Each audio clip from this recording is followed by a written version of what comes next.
This is the Shine On You Crazy Daisy podcast, and I'm your host, Trudy Simmons from the Daisy Chain Group, providing platforms for women entrepreneurs to be seen and heard. This platform is for women entrepreneurs that want to hear the real stories of what it takes to be yourself and run a business with all the different hats that you might have to wear. These are the stories of the tenacious, the rebellious, and the resilient women that are working towards the future that they want to build for themselves and their families. Hello and welcome to the Shine On You Crazy Daisy podcast, and thank you so much to the wonderful Lucy Griffiths from Front Page Advantage, who is here today to talk about her chapter from Shine On You Crazy Daisy Volume 3. Lucy, welcome, and please tell us about your business. So my business is Front Page Advantage, and we are search marketing specialists, and we specialise in search engine optimization and pay-per-click. Such an important area in this day and age. What I loved is that your chapter is called Island Life, which I started reading thinking, oh, she's moved to an island. What does island life mean to you?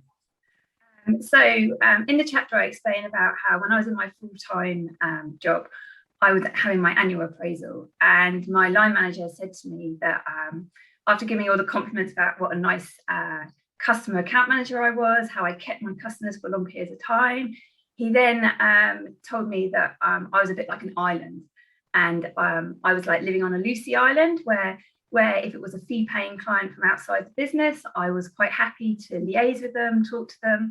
But when it came to probably my position within the team, I was a bit like an island. I kind of kept myself to myself, got on with my job. And I think he tried to give it to me as constructive criticism, but I took it as, right, okay, I'm obviously independent, strong-willed, want to do my own thing. That's it. I'm going to my own island. So after that appraisal, I pretty much made a decision that working for someone else wasn't for me. And if they thought I was an island, then I'm going to go and live on my own island. And that's exactly what I did. Shortly after that appraisal, I handed my notice in and set up, started freelance, and went off by myself and did my own thing on my own island. So it can be such a negative when somebody says something like that, and you just took it and ran with it in a way that was best for you, and that's just brilliant. Yeah. So starting your own business is a massive leap for anyone to take, but SEO, and you're talking like 10 years ago or more now. So why did you start with that as the core of your business? So going back even longer than that, probably 20 years ago when I was at university, I applied for a job in the student union that said, basically, we need content writers to write content for our website. You can work from home. I'm thinking, great, I'm a student, just got to need a laptop, type words, I can do that. So little did I know that this was for an affiliate marketing website. So they got a commission in return for every single credit card or car insurance policy they sold. So I'd write reviews about these companies that were then posted on the website, actually like not customer reviews, but kind of the content about the background of the company and the types of car insurance they offered, for example. So I started doing that working from home, and then slowly as the business kind of grew, and it was very small in those days, I learned more about the business and why I was writing this content. And I found out I was writing this content for the search engines. And we're going back way before Google. Well, Google was in the early days. There was no Facebook, no Instagram or anything in this time. And when I came to leave uni, they offered me a full-time job. And I was like, as what? They're like, as advertising manager. I was like, okay. They're like, your main job is to get traffic to the website. We don't care how you do it. You just need to learn about how the search engines work. And I was like, search engines? What are search engines? Yes, just get us traffic. So that was SEO, like 20 years ago, writing words, putting it on websites and getting indexed and being found for it. So you used to say to my parents, oh, I do SEO. And they're like, you do what? And like, no one had a clue what I did, apart from that it paid quite well. So everyone was happy with what I was doing. And then from that, me and my husband relocated shortly afterwards, and I needed to get a job. And I just had to find an agency that knew SEO. And I was very lucky that I did find somewhere that offered an SEO position. So kind of for 20 years now, I've been doing SEO and pay-per-click, and that's kind of my core, and that's all I know. I've got no official qualifications in it. I've got no... but it's expertise. Yeah, expertise. Yeah. And as the search engines have changed and developed over time, I've just been there as they've brought in the changes. So that's all I know is SEO. So that felt the natural step. I just love when you hear these stories where like it's like when somebody starts their business and says, oh, I'm comparing myself to this other business, but they've been in business 8 years and you've been in business 3 days. And when you talk about SEO and where you are now and how we can explain it to people and people say it and you understand it, it's been going for that long. I had no idea that 20 years ago it was a thing that you could still fiddle with. Yes. It's amazing. But what a background for you as well. Yeah. I mean, like, obviously, when we take on a lot of apprentices now within the business because there's a real skill shortage, obviously, following COVID and every single business what's going on. And I sort of tell my story and they kind of think like this is like a new thing, search marketing. And I kind of tell my story and you see their eyes light up and it's like, okay, yeah, this is like an actual thing, not like a black magic like it used to be. So yeah. On your island. What's going on? And now you've taken your husband into your business as well. So how do you find working with your husband and how do you separate work and life? Because I think family life, I think a lot of people would struggle with that. Yeah, so obviously when I started out on my own on my island, it was just me. And over time, I've had to let people onto that island in the form of employees. And we were very lucky 7 years ago. My husband was offered a role in South Africa as finance director. Obviously, doing what I do, you can do anywhere. It's a remote role. As long as you've got internet connection, you can do it. So we went to Johannesburg and I supported him in his role as finance director. And that involved him traveling around a lot. So I was kind of like left at home on my own and kind of took that on for him and gave him the support that he needed. When we came back being expats, he was very exhausted because it was a very physical and mental job that he was doing with all the traveling and obviously his job. So when he came back, he said he wanted to have like a bit of a break. He didn't know what he wanted to do. He wanted a bit of a career break. So I said, fine, I will step up and I will go back and continue doing what I'm doing, but with full force. So that's what I did 3 years ago when we came back.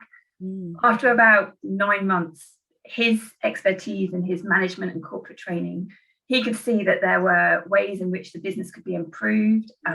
His background's in accounting, so he could see improvements in the accounting processes. So after a long chat, he said, how about we join forces and we come together and I take on all the accounting, all the finances, which isn't my strong point. I take over like the recruitment, I take over the management side of things and leave you just to do client work. So that's what we've done. We've joined up. Yes, definitely. He's also taken on some of the sales. So he likes playing golf. So he goes out and gets some of the sales as well on the golf course, which is really mixing up the pot of clients that we have. And really, it's quite nice. We have 2 young children, 2 under 5s at home. So at home, it's all about childcare and looking after kids. And then we go in the office and we have a completely different working relationship. And we are working together. And it is kind of at the moment, a breath of fresh air that he does his bit, I do my bit. He reins me in sometimes with my crazy ideas. And sometimes I'm like, no, this is search. You're not cool enough. You need to cool up your ideas a bit. I hopefully the guys in the office see that we can work together. It does get a little bit extreme sometimes in the office between me and Chris, but no, I think it makes it a nice, light, humid office environment for everyone. So good. What's one lesson you've learned that you would want every entrepreneur to know? Don't take no or negative comments on board. Yes. So when I started on my own, I was 28. I had no clients on day one. My parents thought I was a little bit crazy, quitting my full-time job, being so young, trying to save for a house. So they were supportive, but I could see the hesitations, and which made me just want to go forward even more. When I started on day one, I had no clients and I just had to get out there and go networking. I wouldn't call myself a very confident person. So stepping into a room full of adults and talking about my business was very intimidating to me. And when I first did that, a lot of people, I think, probably saw that I was nervous and wanted to give me lots of advice about how to run a traditional business. So trying to explain that search and SEO doesn't fit into that world was quite like energy sapping on my part. So they were trying to change me and mold me into like a traditional accountant or recruitment kind of thing. And it took me a long time to find a right kind of networking environment for me, where people were supportive and wanting to help rather than try and shape my business. So in the beginning, there was lots of people like, why are you doing this? Asking all those kind of questions, and trying to obviously put doubt into, or I took it on board as doubt. So I just kind of had to fight my way through that in the first couple of months. And where people thought that I couldn't do it, I kind of took that on board and went forward with it. I also found that there was obviously like a lot of people out there that wanted to collaborate with me because they had the skill shortage in their business. So whether that was social media, web design, and they wanted me to conform to how their business was as well. So I would produce reports on SEO, and they're like, my clients aren't going to understand this. You're going to have to change it. It's like, no, this is the facts. This is what makes it an ethical product. You need to present this. And they also wanted to change what I was doing. And I think now, when people have gone through maybe 2 or 3 SEO companies, they now come to us as a breath of fresh air, and actually standing by my ethics and saying this is how I want it to be done in this way is actually what's led to the business today that we've got. See, your island sounds so amazing. I am a non-conformist myself.